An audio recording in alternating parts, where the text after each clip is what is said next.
It's July, it's fantasy football season. Let's get you ready by giving you the best strategy you can possibly use if you're picking from an early position this year, picks 1 through 4. If you follow this, you're going to dominate your draft. Now, I do need to let you know I am treating this as a 12-team league, full PPR, 1 QB, 2 running back, 2 wide receiver, 1 tight end, 1 flex. If you play in a non-PPR league, or if you play in a league with 3 wide receivers, multiple flexes, your strategy may change, but this is the most common format. We ran a poll. 70% of you said this is the format you play in, so that's the format I'm going to use for this video. Adjust accordingly. Don't worry, I'll do this again in future videos for picks in the middle part of the round and towards the end of the round. But let's get into it. If you have an early round pick, this is the strategy I advise you use. Round 1 for me, there is a clear big 4, and if I have a first 4 pick, I'm taking one of these guys. Obviously, Justin Jefferson going as the number 1 pick in almost every single draft right now.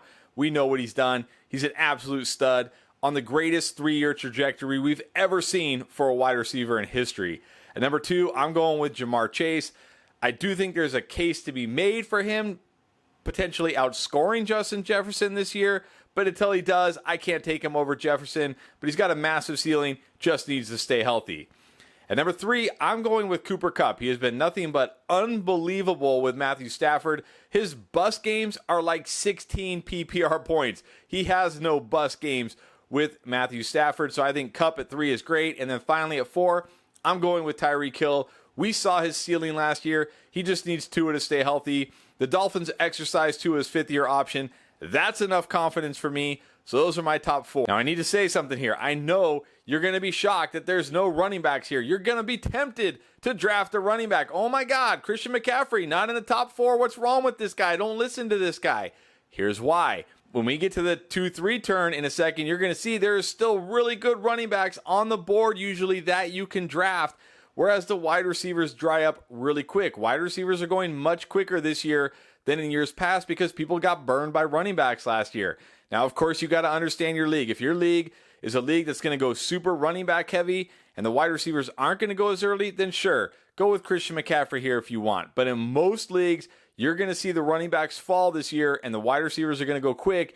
And if you don't grab one of these stud wide receivers in the first round, you're not going to like your wide receiver 1 very much. All right, now at the 2-3 turn, and I told you there would be some good running backs here, and a lot of times in these drafts, you're going to see names like Derrick Henry, Tony Pollard, Ramondre Stevenson, even Josh Jacobs still available here, who could be the anchor of your fantasy team that you can pair with one of those unbelievable stud wide receivers. We know Derrick Henry, if he stays healthy, he's going to get an incredible amount of volume, incredible touchdown upside.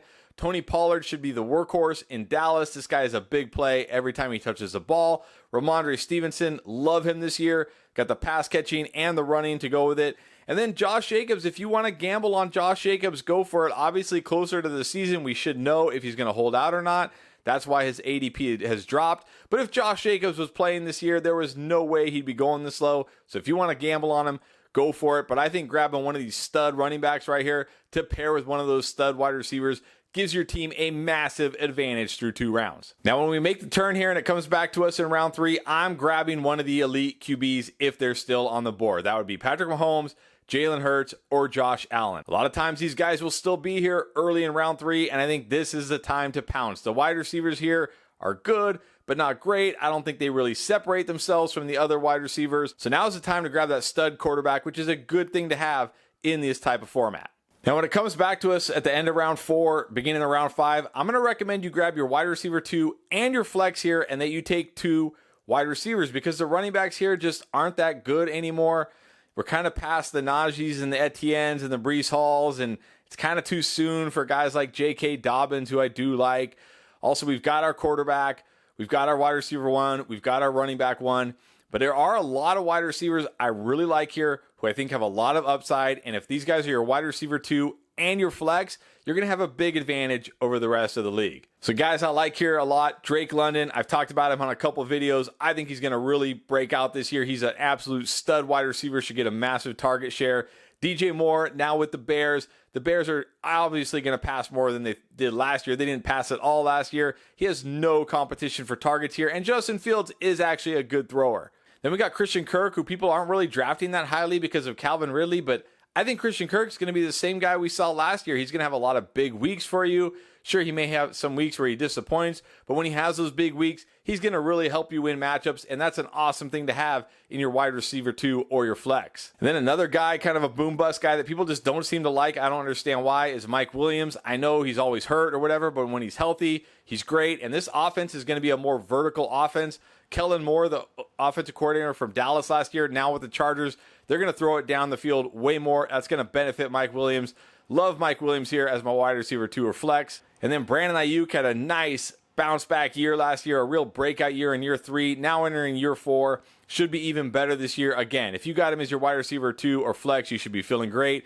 And then finally, I got to mention my boy Terry McLaurin, another guy kind of up and down, but maybe now with Eric Bieniemy as the OC, with Sam Howell there, maybe this offense will tighten up. Maybe this passing game will get better. But another guy, if he's your flex, he gives you tremendous weekly upside. And that's a good thing to have in your flex because you want the guys who can win you weeks in your flex. And before I get to these last 2 picks, I got to let you know about flockfantasy.com/endgame. It's a place to be this fantasy football season. Not only are you going to get access to bonus articles, bonus videos, our rankings, everything else, but you're also going to get to play fantasy football with us and win cash prizes. Check it out, flockfantasy.com/endgame. 30% off any subscription if you sign up now. Don't want to miss out. Check it out. All right, as we head into round 6, I know a lot of you are shaking. Your palms are sweating. You're starting to hyperventilate because you don't have an RB2 yet, and you don't know what to do. Like, how can we be this far into the draft and only have 1 running back? This is crazy. Relax. Some good running backs are going to come back to us at the end of round 6 here. Guys like Miles Sanders, who should be the workhorse unquestioned starter in Carolina. Or how about Dameon Pierce, who was great as a rookie last year before his injury, and Houston did nothing as far as competition. Devin Singletary, that's really it. He should be a workhorse once again. Or what about a guy like Cam Akers, who I love this year? Looked pretty close to 100% down the stretch last year, and he should be an absolute workhorse in this Rams offense. And if you want to shoot for the upside, DeAndre Swift should be here as well. Now behind the best offensive line in football, one of the best offenses. No, he probably won't catch 60, 70, 80 passes, but he should be hyper efficient on the ground. Well worth the upside here.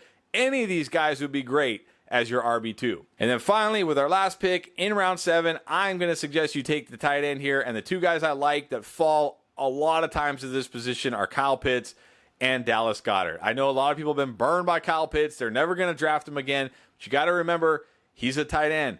Tight ends take time. Travis Kelce didn't have 1,000 receiving yards until his 3rd year in the NFL. Kyle Pitts did that as a rookie with terrible quarterback play. I think he's going to have a great year 3 here. He's well worth the risk at this point. And Dallas Goedert, we saw him last year when he was healthy. He was a set and forget, no doubt about it, tight end. So if you can get one of these guys in the 7th round, grab it, shore up that starting lineup. You are now set to take home your fantasy championship. So that's the best start to any fantasy draft from the early position. But what about some late round sleepers you should be drafting? Check them out right here.